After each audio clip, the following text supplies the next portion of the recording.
ഇവർ രണ്ടുപേരുമാണ് ഈ ഇവിടെ കൂട് കൂട്ടിയ അച്ഛനും അമ്മയും. ഇവിടാണ് എൻ്റെ ബേബീനെ അവരിവിടുത്തെ താഴെ വെച്ചിരിക്കുകയാണ് വളരാൻ വേണ്ടിയിട്ട്, പറക്കാൻ വേണ്ടിയിട്ടാണ് കേട്ടോ. കുഞ്ഞ് പറക്കാൻ വേണ്ടിയിട്ട് ഇവിടെ വെച്ച് പഠിപ്പിച്ചുകൊണ്ടിരിക്കുകയാണ്. ഞങ്ങൾ വന്നപ്പോൾ അവിടെ പോയി ഇരിക്കുക. നമ്മൾ വന്നാൽ അമ്മ ഓടി വരും.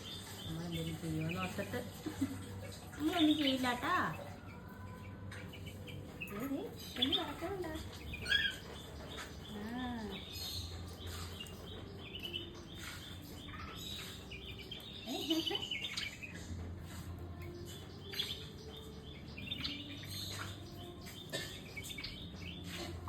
പറഞ്ഞോ പറഞ്ഞോ പറഞ്ഞ് പഠിച്ചോ.